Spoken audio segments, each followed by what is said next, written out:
Good morning. How's Minneapolis, Minnesota? Cold. Cold is right. Ish. Minnesota. We love Minnesota, don't we? Do I sound like I'm from here?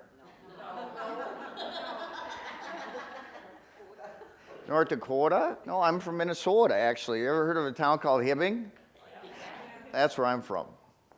So I grew up in Hibbing, Minnesota, and went to beauty school in 1980. Anybody not born yet? Yeah. Yeah.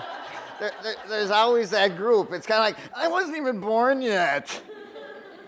We used to roll perms with bones because that's how long ago that was. And by the way, the music I was playing, it was the Rolling Stones. They're like a band, just so you know. I mean, I just wanted you to know that that's kind of what happens. But 1980, I got out of beauty school, started working for a company here in Minneapolis called The Barbers. Anybody heard of The Barbers? So in 1980, I started at The Barbers as a hairstylist, and then in 1985, had the opportunity to move to Phoenix, Arizona. Do you think I jumped on it? I'd say yeah. Well, I moved to Phoenix, Arizona, started building salons called Cost Cutters. Anybody hear that? Okay. So I started building salons in 1985 called Cost Cutters, and in 1999 sold 28 of them to Regis Corporation. So my partner retired, and I was wondering what I was going to do with my life. And I was lucky enough to hook up with Regis Corporation, and now I run the corporate division for Regis. I'm a vice president, and I run the corporate division of all the cost cutter salons, which now we have about 345 corporate cost cutters throughout the country. So I run that whole group. So that's pretty cool, hey? That I'm a hairdresser? Because it's like, being a hairdresser, we're kind of different, aren't we? I mean, we're wound up a little tight sometimes, aren't we? We think a little differently than most, don't we? We're definitely a little bit different. We have this different thing that goes on in our head. I don't know if it's right or left brain, but whatever it is doesn't work well for me. I'm not necessarily too sure. But we're going to have some fun today. We're going to be taping this. This is actually the second time I taped it because what really has come down is through life, our lives change, don't they? I mean, our lives change. And when we shot this the first time, my life was totally different now than it is today. And I'll kind of go through that as we continue to start moving forward. But really the key for me here today is to talk about making money because that's important, right? I mean, part of the reason why we do what we do is because we want to make money or make more money. And the first thing I'm going to talk about really is opportunities. So if you see opportunities to make money is when people say, all I need is an opportunity, right? All I need is an opportunity. So you think about what happens is that when I talk about opportunities, I always talk about color, waxing, and retailing, right? Because those are three opportunities that we have to make more money. Now, the reason I say that, of course, is because our business is different than it was 10 years ago, isn't it? It's a lot different than it was 10 years ago. When I was cutting hair, there weren't such a thing as like chain-type salons. And the Barbers was really the only company that I knew was kind of a chain. But what happened is as time went on, guess what? All of a sudden, we started seeing more and more salons coming on. Am I right? I mean, so competition got bigger, didn't it? I mean, the competition that we have in our company got bigger, doesn't it? And the thing that I always like talking about as competition grows, what happens? Head count shrinks, doesn't it? You have less heads coming in your salon than you used to. Am I right? I mean, you have less people coming in your stores. So the thing you have to remember as a hairstylist today is it's not how many you do, it's what you do with what you have. Does that make sense? It's not how many you do, it's what you do with what you have. Because what happens is you're going to have less opportunities to have all those clients coming in, and you're not going to be able to cut hair all day, are you? So to make money, we have to change our whole thought process. And to have an opportunity, to me, color is always the best, because color is something, it's a lifetime commitment, isn't it? I mean, to become a good colorist, it's a lifetime commitment. Now, the greatest thing about color, when we talk about retention, also is the fact that if you color someone's hair, they will follow you till you die, won't they? They will track you down. You know why? Because you have their formula. You have their formula. You have their formula. They will track you down no matter where you go. Am I right? I mean, we're hairstylists. The easiest way to see hairstylists coming down the hall is look at their hair. Everybody, I go, come on this way. I know, because their hair is all highlighted in different colors and purple and pink. And that's part of the way that we are, aren't we? That's what I talk about. We're wound a little differently, aren't we? We're wound a little different. But opportunities to me are the key, because you really need a good opportunity, and color is the key. Right now in our corporate stores, we're probably running about 12 or 15% color. Now, is that okay? Yeah, it's okay for now, but in next year or the year after, I would love to get our stores to 20%. And why can't we? Do you know what I'm saying? Because there's a lot of color that it's something that we can continue to build our business on. Because again, we're not doing as many people as we used to. Again, it's not how many you do, it's what you do with what you have, right? Now I talk about waxing. I talk about waxing as a huge thing. Because waxing is a quick service, isn't it? I mean, waxing is a thing that you can do within a few minutes and you're done. You can do a haircut, do a wax, and you're out. I mean, but it hurts. But waxing is something, if you're looking at a quick ticket average, you're looking at an average to raise your ticket fast, isn't it a great opportunity to make money quickly? Is to raise your ticket average. Because again, I always say this, it's not how many you do with what you have. It's with what you do with what you have. So the point of it is that when you look at waxing, it's a good one. Retailing. Honestly, do we really retail as much as we can? I don't think so. We make commission on that, and we can talk a little bit more about that later on. But retailing is a huge opportunity for us to make money also. So there's color, there's waxing, and there's retailing. Those are ways for us as hairdressers to increase our ticket average. Am I right? That is something that you have to think about. The other thing I'm going to talk a lot about today is salon culture. And the reason I talk about salon culture is because the culture that you work in every day is going to determine how busy your salon is. Make sense? I mean, what's going to happen every day when you walk into that store, the culture that you go into is going to determine how busy your store is. You follow where I'm going? Because what happens is clients want to go to the best salon in town, don't they? I don't care what the price is. I don't care what the name is over the door. Clients want to go to the best place, don't they? They don't really care if it's $12 or $50. They want to feel special, don't they? So when you look at it and you say a salon culture is going to determine that, because have any of you ever done a bad haircut? Anybody have a redo? Anybody have a bad one? I mean, I never did. I was just wondering if you guys did. You guys stink. I mean, really. But when you talk about that and you have a redo, people come back if they like you, don't they? You may have forgot. It's like, Dennis, you forgot to cut this side. But they come back and they let you fix it, don't they? Because they like it. They like the culture. They come back to you. They like you do the things. But if the culture is wrong, do you think they come back? Probably not, do they? And they probably talk really nasty about you, don't they? And that's the great part that I like about having managers and stylists in a group like this, is because what I really like to talk about is responsibility also, because it really is our responsibility as stylists and managers to make sure that every client comes in and leaves happily. Am I right? Because that salon culture is so important. Because as you're building the culture in your store, because clients, when you have that redo, they come back, they like it, they go out, they talk nicely about it, don't they? They talk nicely about you. But see, when you do that bad haircut and you do that bad service, what happens is Dennis didn't do the haircut. Who did it? Cost cutters. So cost cutters did the bad haircut, and all of a sudden, cost cutter's name is tarnished, isn't it? So when I say responsibility, the thing that I mean is that what happens in your salon affects your salon, doesn't it? And when it happens in your salon, it affects your salon, because the service that we give as stylists and what we do as stylists affects each other's paychecks, doesn't it? I mean, it really does affect each other's paychecks. So everybody in this room as a group has to have the same mindset to say, you know what, we're here to build a culture to make money for everybody, right?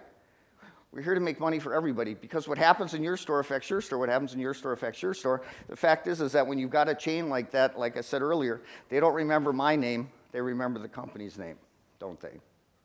And so the chances are, as your head count is already shrinking, like I said earlier, so as it's shrinking even more and more, what's going to end up happening is that all of a sudden, we're going to run out of people, aren't we?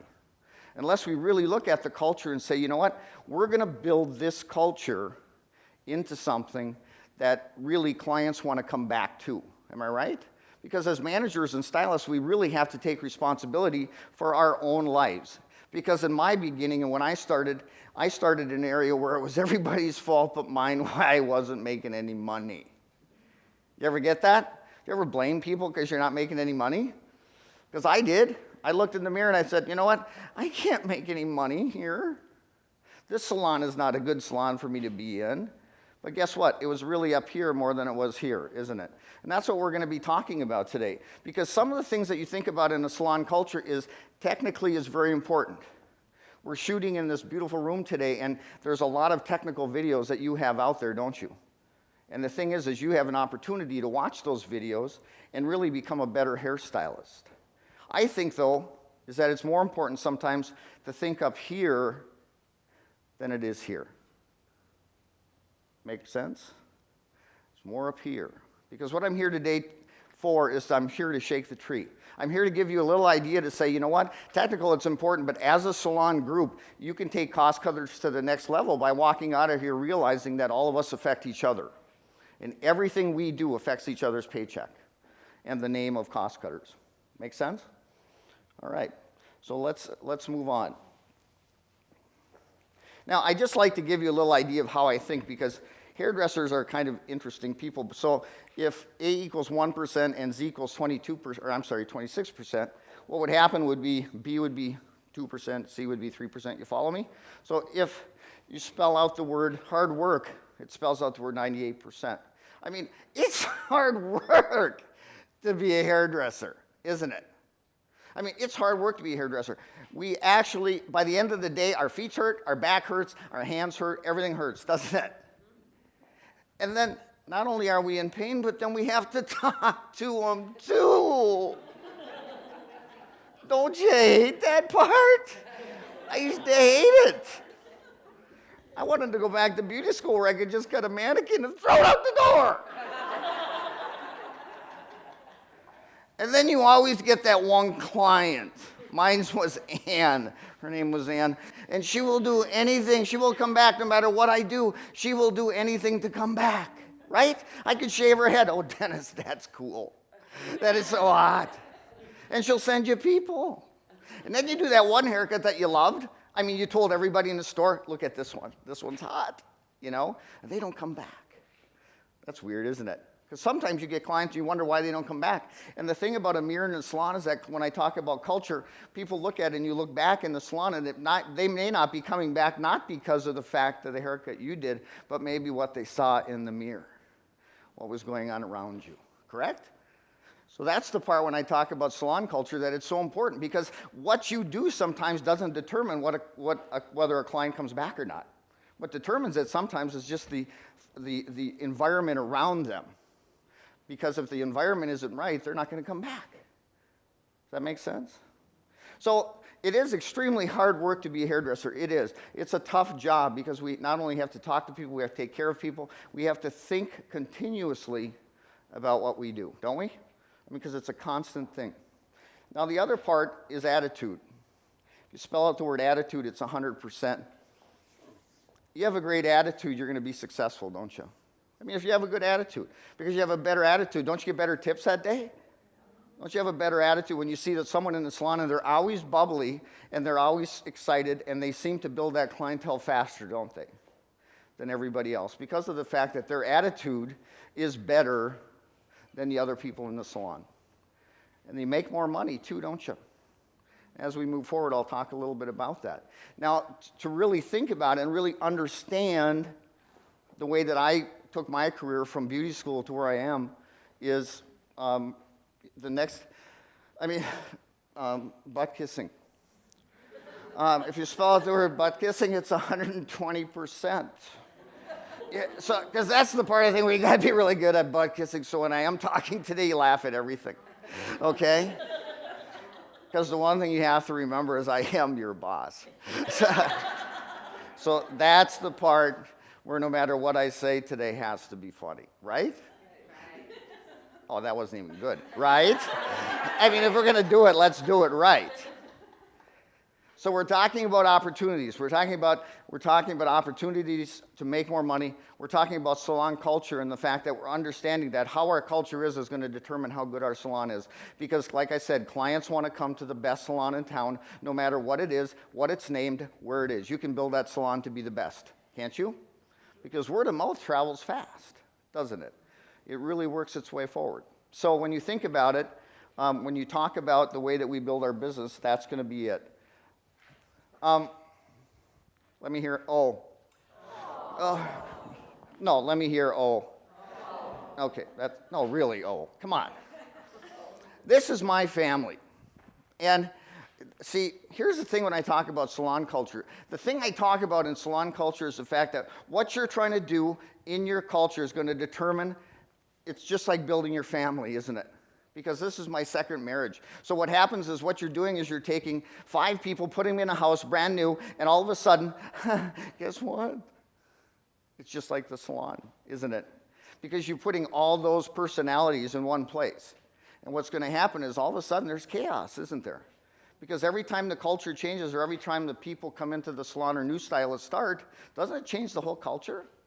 Doesn't it make a difference on what the whole culture is? I mean, that's the part that I like talking about. So I bring my family into this because it dawned on me one day that, you know what? My family's no different than building a salon. Because anytime you remarry and you go back into this, all of a sudden now you're mixing, like I said, those 4 people, you're putting them in a world that's totally different or totally foreign. And let me kind of explain the cast of characters, all right? This is my wife, Susan.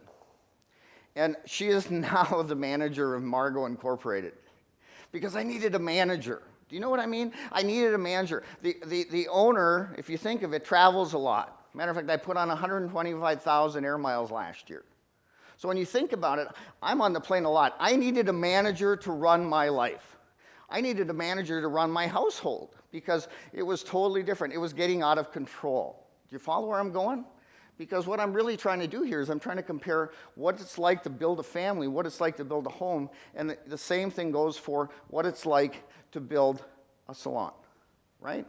So my wife is now the manager of dmargo Incorporated, but now if you look at, this is my daughter, Christine. She's 17. She would be the kid that you would love to have.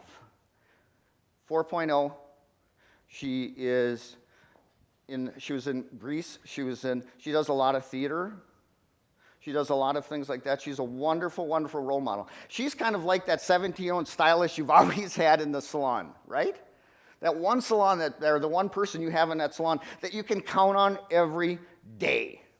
Follow where I'm going with this? So the fact is that Christine is the kind of person that would be the 17-year-old stylist that you've had around for a long time that you think, this person's great. Make sense? We all have that person. Now, Christine is a great role model. Now, here's the part. Though, Christine is used to actually answering to the owner, isn't she? So all of a sudden I bring a manager into the salon, all of a sudden the dynamics change, doesn't it? Because I already got a mom. Make sense? But the good thing about the manager is I hired a good manager. The manager basically understood that, you know what, I don't need to be your mom. I just need to be your manager and help you through. Because you're good enough as you are that I don't need to change everything, right? So once you have that manager in your salon, or when you have a manager that's flexible enough in their head to let things go on, it really does run smoother, doesn't it? And you need the buy-in by the stylist who has been around the longest, don't you? Or has the most clientele. You need that buy-in all the time. Now, this little lady here is my stepdaughter, and she's Morgan, she's 9, okay? Now, if you look at the picture, that looks like a bull, but really it's horns. Okay? Those are horns. Because that would be like hiring your person from Grey Clips. I ain't doing color. My dad said I don't have to.